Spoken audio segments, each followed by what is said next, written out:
আসসালামু আলাইকুম রহমতুল্লাহ। প্রিয় দর্শক শ্রোতা, আজকে কথা বলবো আমরা বৈষম্যবিরোধী ছাত্র আন্দোলন ও আওয়ামী লীগ নিষিদ্ধ নিয়ে। আমি কিছু পয়েন্ট আপনাদের সাথে শেয়ার করব। বাদ বাকি আওয়ামী লীগ নিষিদ্ধ হবে কি হবে না, বৈষম্যবিরোধী ছাত্র আন্দোলন বা ছাত্রদের যে আন্দোলন, এই আন্দোলনটা আসলে যৌক্তিক কি অযৌক্তিক, এ বিষয়ে ডিসিশন সরকার নিবে বা জনগণ নিবে। তো চলুন শুরু করা যাক আমাদের পয়েন্টগুলো।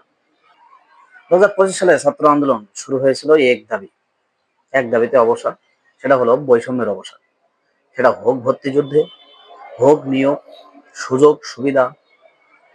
যে বৈষম্য নিয়ে ছাত্ররা দুর্বিষহ ভাবে জীবনযাপন করতেছিল, সেই বৈষম্যকে দূর করার জন্য মূলত এই আন্দোলনটা গড়ে উঠেছে।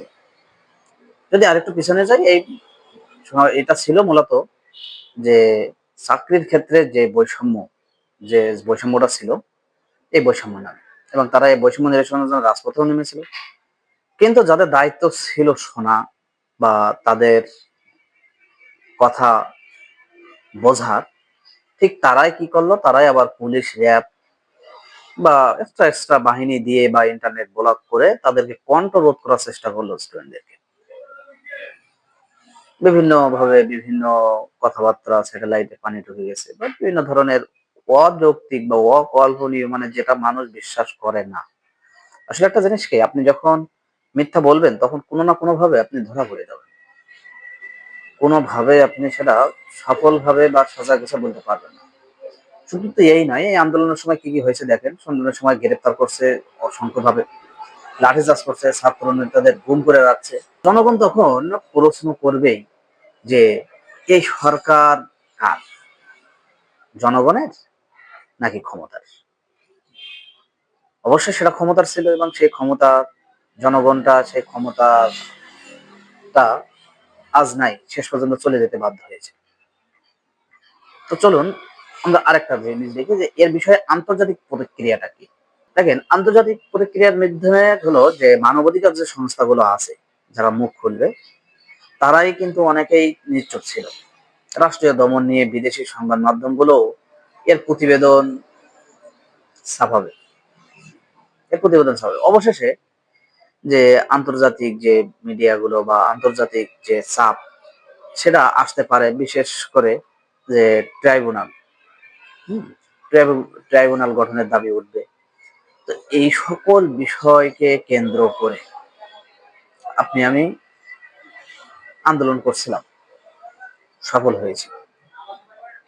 বাট এই বিষয়টা কোনো নিশ্চিত না যে আসলে আওয়ামী লীগ নিষিদ্ধ হবে কিনা বা নিষিদ্ধ হওয়া সম্ভব কিনা। ধরে নেই আদালত রায় দিল যে এই রাজনৈতিক দল রাষ্ট্রীয়ভাবে নিষিদ্ধ, বা এই রাজনৈতিক দলটি রাষ্ট্রীয় ক্ষমতা ব্যবহার করে মানুষের উপর যে অধিকার হরণের চেষ্টা করছে, এই জন্যই এই দলকে নিষিদ্ধ করতে হবে বা নিষিদ্ধ ঘোষণা করা হবে। এই দলের রাজনীতি চালিয়ে যাওয়ার অধিকার কি আছে? আবার দেখেন, একই প্রশ্ন এক সময় কিন্তু পাকিস্তানে মোশাররফের দল, মিশরের মুসলিম ব্রাদারহুড বা থাইল্যান্ডের কিছু দল নিষিদ্ধ হয়েছিল। পরবর্তী যে আমরা যারা আছি, আমাদেরকে ফাঁসির কাস্টে ঝুলতে হবে। হয়তো আওয়ামী লীগকে নিষিদ্ধ করুন, হয়তো সংবিধান চেঞ্জ করুন, আর না হলে অন্তর্বর্তীকালীন সরকার থাকাকালীন নির্বাচন সরকারের অধীনে ফাঁসির কাস্টে ঝুলতে চাই না আমরা। অন্তর্বর্তীকালীন সরকারের আমলে আমাদেরকে ফাঁসি দিন। আমার কথা বা মেসেজটা কি ক্লিয়ার হয়েছে কিনা? যে যদি সংবিধান চেঞ্জ না করতে পারেন, যদি আওয়ামী লীগ নিষিদ্ধ না করতে পারেন, তাহলে আমরা যারা আন্দোলনে ছিলাম বা যত লোক আন্দোলনে ছিল, সবাই দেশদ্রোহী। আর এই দেশদ্রোহীদের একমাত্র শাস্তি হলো ফাঁসি, মৃত্যুদণ্ড। তাহলে আপনি, আমি, দেশের জনগণ সবই দেশদ্রোহী। তো এই বিষয়ের দিক থেকে আপনি কি বিবেচনা করতেছেন এবং সরকার কি বিবেচনা করতেছে, সেটা আমাদেরকে দেখতে হবে। প্রশ্ন, আমরা কোন বাংলাদেশ চাই? যেখানে রাজনীতি মানুষকে ভয় পায়, নাকি যেখানে মানুষ রাজনীতিকে সম্মান করে? প্রশ্নটি আপনাদের কাছে রেখে গেলাম। আপনার মতামত নিজে কমেন্ট বক্সে জানান এবং অবশ্যই চ্যানেলটি সাবস্ক্রাইব করুন এবং আপনার বিশ্লেষণমূলক কথা শুনতে আমাদের সাথেই থাকুন।